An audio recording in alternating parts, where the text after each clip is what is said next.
Hi, I'm here to teach you how to develop film and also how to print your film today. So the first thing you need to do is after you take a full roll of film or two, you can usually develop two at a time, it's 35 millimeter, or do one in a 16 or large format roll. So you'd be doing this all in the dark in the closet that the craft center has, or in these developer bags, but for today's purposes I'll be doing them in the light. So after you take your roll out of your camera, you will take a can opener like this, and in the dark, prop it open. And be very careful here, you don't want to drop anything on the floor, but you would pop your film out, and it should be nicely rolled for you. You might have to open it a little bit more so it pops right out. And usually, this is a dummy roll, so it's already pre-cut, but it will have a little tab here, and what you'll have to do is, in the dark, be very careful with some scissors and cut away. Always cut away from your fingers. If you cut into it, you might accidentally snip yourself, so you want to be a little careful there. And then what we'll do is we'll take one of our reels, and beforehand, before getting in the darkroom, I try to always make sure I know which way the reels are spinning, so when I spin them on, I'm putting the correct way. So I know that this way, with the spokes going towards me, is the way I need to roll towards. So carefully I will bend and place the film in, and slowly roll it up. And you can be slow and really careful with this part, because you don't want two spokes touching each other, otherwise you will burn your film, as I'll show an example later. But slowly just go around, and you can use your other finger to make sure that it's smooth. If there's any bumps, you'll notice that you're doing it wrong pretty fast. We go around and we do the whole roll.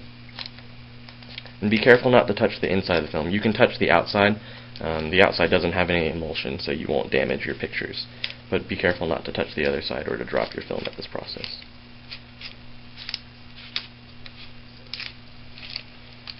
We're getting close to the end here.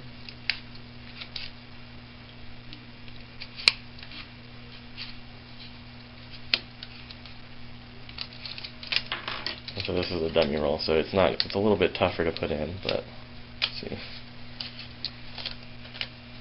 And then when you get to the end, it'll still be attached, and all you have to do is snip off that end again. And this can all go in the trash. After you do your one roll or two, you put them in the canister.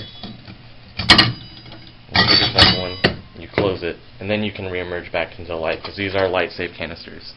So the second process will happen all in the light. So nicely tight, and you have your cap.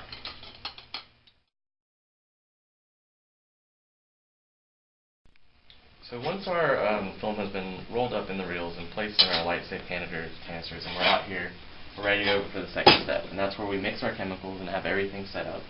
So you'll need 5 main chemicals. So we're going to have developer, a fixer, a stop bath, a fixer, a hypo-clear, and then a photo flow chemical here that can stay in the bottle. So these last three, so the stop bath, the fixer, and the hypo-clear, those can go straight from the mixed tanks. The developer takes a little bit more time because it needs to be diluted with water, and it also needs to be temperature sensitive according to what film you're using. So you'd look on your manufacturer's list of best temperatures and time lengths of developer. The Craft Center has some of those on the board already for us. So if we're using Tri-X 400 film at 70 degrees, it's 9 minutes. So we need to try to go for 70 degrees developer temperature. So what I do is I normally get the amount I need. So for these canisters, it's about 16 ounces, or about 450 milliliters. So I'd fill up halfway of the developer, because it's a 1-to-1 ratio, and then I'd have some warm water and some cold water, and I'd mix and read my thermometer until I get about 70 degrees. Once it's there, I'm ready to go for the next step. So I'd have all my chemicals ready to go, and I'd start with our first step is going for a 1-minute bath of water.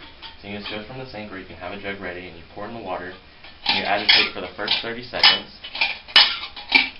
and then after the first 30 seconds you tap it, and whenever we tap it we let all the air bubbles rise to the top, and so the chemical gets to go through all the film. After that, you pour it out, and then you go to your developer. And you pour your developer in all the way, place the cap on, agitate again for the first 30 seconds. Now anytime you're doing anything longer than 30 seconds or a minute, every 25 seconds you want to agitate for another 5. And again, tap on the bottom. And then repeat that until you've gotten the full time amount you need to. Then you pour it out and you go to your stop bath. Stop bath, you agitate till full 30 seconds, and then that chemical is actually stopping the developer, so it's not getting any darker.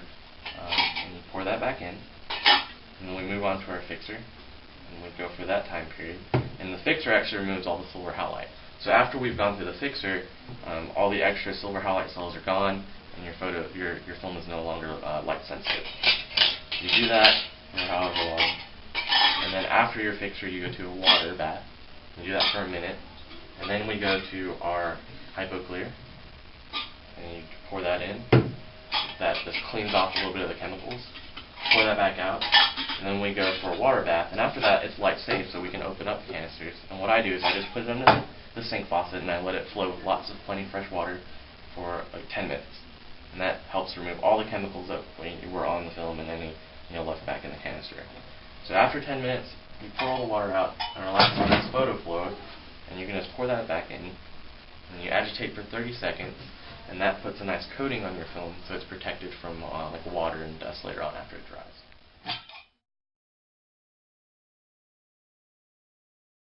Developer, we have a developer tank where you can store your old developer, fixer, stop bath, and photo flow. You can pour back as long as they haven't been expelled. If you're doing a bunch of film, they might look a little cloudy. I would just mix a couple of the chemicals together so you kill all the reactions, and then you can pour them down the sink with plenty of fresh water. We want to try to be as environmental friendly as we can. And then your film can come out, and we take it over to the drying rack, which is behind us. You can open it up. You have these nice little clips, and so you take your film out.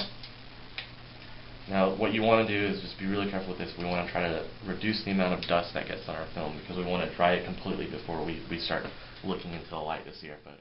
Once it's clipped, I roll it down slowly, and then I also have my other hand just giving one quick squeegee to remove as much water, and then you attach a second clip at the bottom to weigh it down so it hangs nice and straight like that. Close it up, and then let it dry for about 15 minutes. You might have to do it a little bit longer depending on how much water was in there, but make sure it's completely dry before you take it out. Once it's completely dry, take out your film, and then you have all the time in the world to take a chance to look at your film, to cut it up, to put it away how you need to.